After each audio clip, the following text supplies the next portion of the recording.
प्रिय श्रोताओं, आप सभी को मेरा प्यार भरा नमस्कार। आप सभी को दीपावली पर्व की ढेरों शुभकामनाएं। दीपावली पर्व बहुत ही खुशियों का त्योहार है। इसी दिन भगवान रामचंद्र जी 14 वर्ष का वनवास काटकर अयोध्या लौटे थे। दिवाली के दिन सभी घरों में माँ लक्ष्मी और भगवान श्री गणेश की पूजा अर्चना श्रद्धापूर्वक की जाती है। हिंदू धर्म में माँ लक्ष्मी को धन और वैभव की देवी के रूप में पूजा जाता है। ऐसी मान्यता है कि माँ लक्ष्मी की सच्चे मन से दीपावली के दिन पूजा करने से जीवन में धन का अभाव कभी नहीं होता है। आइए जानते हैं दीपावली की कथा। एक बार की बात है, एक जंगल में एक साहूकार रहता था। उसकी बेटी प्रतिदिन पीपल पर जल चढ़ाया करती थी। जिस पीपल के पेड़ पर वह जल चढ़ाया करती थी, उस पर माँ लक्ष्मी निवास करती थी। एक दिन माँ लक्ष्मी ने साहूकार की बेटी से कहा, मैं तुम्हारी मित्र बनना चाहती हूँ। यह सुनकर साहूकार की बेटी ने कहा, मैं अपने पिता से पूछकर आपको बताऊंगी। बाद में साहूकार की बेटी अपने पिता के पास गई और अपने पिता से सारी बात कह डाली। दूसरे दिन साहूकार की बेटी माँ लक्ष्मी से दोस्ती करने के लिए हाँ कर दी। दोनों अच्छे मित्र भी बन गए। दोनों एक दूसरे के साथ खूब बातचीत करने लगे। एक दिन माँ लक्ष्मी साहूकार की बेटी को अपने घर ले आई।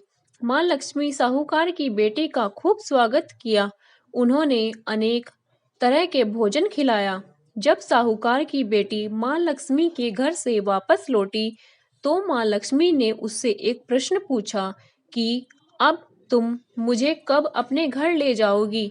यह सुनकर साहूकार की बेटी ने माँ लक्ष्मी को अपने घर आने को तो कह दिया, लेकिन अपने घर की आर्थिक स्थिति को देख वह उदास हो गई। उसे डर लगने लगा कि वह क्या अपने दोस्त का अच्छे से स्वागत नहीं कर पाएगी। यह सोचकर वह मन ही मन बहुत दुखी हो गई। साहूकार अपनी बेटी के उदास चेहरे को देखकर समझ गया। अब उसने अपनी बेटी को समझाया कि तुम मिट्टी से चौका बनाकर सफाई करो, 4 बत्ती के मुख वाला दिया जलाकर माँ लक्ष्मी का नाम लेकर उनका स्मरण करो। पिता की यह बात सुनकर उसने वैसा ही किया। उसी समय एक चील किसी रानी का 9 लखा हार लेकर उड़ा जा रहा था। अचानक वह हार साहूकार की बेटी के सामने गिर गया। तब साहूकार की बेटी ने जल्दी से वह हार बेचकर भोजन की तैयारी की। थोड़ी देर बाद भगवान श्री गणेश के साथ माँ लक्ष्मी साहूकार की बेटी के घर आई। साहूकार की बेटी ने दोनों का खूब सेवा स्वागत किया। उसकी सेवा को देखकर माँ लक्ष्मी बहुत प्रसन्न हुई। उन्होंने सारी पीड़ा को दूर कर दिया। इस तरह से साहूकार और उसकी बेटी अमीरों की तरह जीवन व्यतीत करने लगी। हे माँ लक्ष्मी, जैसे आपने साहूकार की बेटी का भला किया, ऐसे भला करो। ज्ञान कथा सार की आपको ये वीडियो कैसी लगी, हमें कमेंट बॉक्स में ज़रूर बताइए और हमारी वीडियो को ज़्यादा से ज़्यादा शेयर कीजिए। धन्यवाद। आप सभी को दीपावली पर्व की ढेरों शुभकामनाएं। जय माता दी।